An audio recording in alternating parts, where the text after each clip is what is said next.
para que Cristo habite pela fé em vosso coração. E oro para que, estando arraigados e fundados em amor, possais perfeitamente compreender com todos os santos qual seja a largura e o comprimento e a altura e a profundidade, e conhecer o amor de Cristo que excede a todo entendimento, para que sejais cheios de toda a plenitude de Deus. Bendito seja o nome deste Deus maravilhoso chamado Jesus Cristo. Eu estava há pouco refletindo sobre um pensamento que me veio ontem à noite, em que eu falava sobre aparentes insucessos. Tem um texto escrito por João, em que testifica-se o seguinte no capítulo 16 do Evangelho escrito por ele, no versículo 33. Tenho dito isto para que em mim tenhais paz. No mundo tereis aflições, mas tendes bom ânimo. Eu venci o mundo. A grande realidade, falando subjetivamente, quando ontem escrevi a respeito, eu estava refletindo a respeito, tipo um retrospecto da minha vida, ou seja, sobre a minha vida pregressa. E começou a abundar no meu inconsciente ou nos meus pensamentos as decepções, as frustrações, algo análogo que eu poderia chamar do niilismo, só que antagonicamente em relação ao que não estudei muito sobre a obra de Nietzsche. Eu acho que o mais importante é aprofundar sobre a obra daquele que escreveu o que está aqui. Mas antagonicamente a respeito do niilismo de Nietzsche, onde nada faz sentido, eu afirmo que Jesus Cristo, Ele é que deu razão quando não havia razão na minha vida. Ele é a rocha que preencheu o abismo no qual eu me encontrava. Ele é a luz que brilhou sobre as minhas trevas. Eu sei que é um tanto simplista, mas Jesus Cristo sempre foi simples. Jesus Cristo sempre foi muito pessoal, não de forma antropocêntrica, mas pessoal quando nós abrimos precedentes. Pelo contrário, quando nós negamos a nós mesmos e passamos a aceitar os teus ensinamentos, a tua essência em nós. Eu sei que voltando à história do meu passado, talvez eu não teria razão para contar qualquer tipo de vitória devido a tantas frustrações, seja na área sentimental, seja na área profissional, seja em todos os aspectos. E às vezes, quantas vezes me perguntas que me incomodavam e não queriam calar no meu íntimo. O que eu estou fazendo neste mundo? A grande realidade é que eu descobri que a vida é efêmera, não passa de um pulsar de um coração. Eu costumo sempre afirmar que nós nascemos pela manhã, embelezamos durante o dia, envelhecemos à tarde, para a noite morrermos, e à madrugada o orvalho vem molhar o sepulcro onde jazem os nossos corpos em putrefação.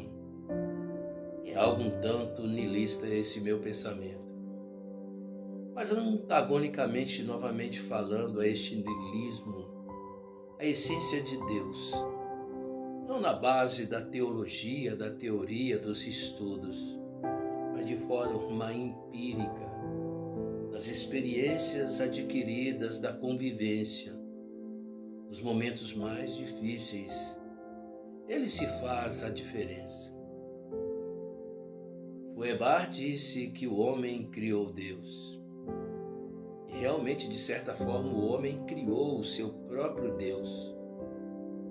De formas diferentes, sejam estes deuses abstratos ou concretos. Abstratos quando, tal como Feuerbach, no campo das ideias. Concretos como quantos estúpidos e leigos fazem ídolos de barro com suas próprias mãos. E depois de fazerem esse ídolo, Isaías fala muito a esse respeito, me parece que no capítulo 42. Se não estou enganado. A grande realidade é que Isaías até meio que ironiza esta questão. Quando afirma que o homem pega a lenha, tira parte dela para colocar na fogueira para se esquentar, parte para fazer o seu alimento, e de outra parte ele faz um ídolo e passa a adorar esse ídolo. Mas a questão agora, não estou falando sobre idolatria, mas sim sobre uma questão mais filosófica. Eu tenho algo escrito sobre como, quando eu abordava Feuerbach a esse respeito, e disse que realmente o homem criou o seu Deus, quando distanciou do verdadeiro Deus. Mas está inclusive no meu livro chamado A Lenda da Rosa Mística, em que neste há um outro poema como resposta. E eu afirmo que eu não criei Deus. Ele veio a mim nos momentos de angústia e de aflição, quando estava perdido. Me encontrou e teve compaixão de mim. E com sua graça irresistível, paulatinamente foi envolvendo meu coração. E então eu encontrei uma razão para viver. Este é o verdadeiro amor de Deus. Eu costumo afirmar que Jesus Cristo é um meio paradoxal, mas a vida em si é um paradoxo. Eu costumo afirmar que não foi o Jesus Cristo da ilha de Patmos, cuja glória era tão grande, mas sim o Jesus cujo qual João encostava a cabeça no seu peito. Não foi o Deus na visão de Isaías, logo no início da sua trajetória, quando ele disse que estava sentado sobre um alto e sublime trono e viu a glória de Deus, onde as vestes deste mesmo Deus cobriam o próprio trono, que os querubins voavam por cima dele. Então, apavorado, ele disse: ai de mim que vou perecendo. Não foi esse Deus que impactou meu coração, mas sim o Deus que Isaías viu no capítulo 53, quando ele disse: a quem se manifestou o braço do Senhor? Quem vai dar crédito ao que eu estou vendo? Não tinha parecer e nem formosura e nada que achássemos graça nele. E ele disse: ele levou sobre si as nossas enfermidades, as nossas transgressões e as nossas enfermidades, e por sua pisadura nós fomos sarados. É este Deus subjetivo, esse Deus pessoal que me faz caminhar. Eu ando nas igrejas chiques ou simples. Eu vou em lugares que são exponenciais, como costuma dizer o pastor da minha igreja. Igrejas luxuosas, pessoas importantíssimas, famosas, mas não é esse Deus que impacta o meu coração. Ironicamente, estranhamente, não estou falando nem do Deus da minha igreja, porque nós fomos lá para cultuar, depois cada um segue o seu caminho, seja numa igreja grande ou pequena. A partir do momento em que eu renunciei e passei a entender a preciosidade da companhia de um Deus maravilhoso, então ele se fez vida em minha vida, como está escrito também por Paulo que em suas cadeias, um homem que gozava de certos privilégios, fariseu de fariseus, ele era um homem letrado, criado aos pés de Gamaliel na escola de Gamaliel. Chegou a dizer que tudo que ele tinha por ganho considerou como esterco, como perda. Filipenses, no capítulo 1, 21, ele diz que já não vivo mais eu, mas Jesus Cristo vive em mim. E a vida que eu vivo é Gálatas, capítulo 2, versículo 20. São versículos e pensamentos análogos. No capítulo 1, 21, ele diz que o viver é Cristo, o morrer é ganho. Em Gálatas ele diz, já não vivo mais eu, mas Jesus Cristo vive em mim, a vida que eu vivo nele pela fé.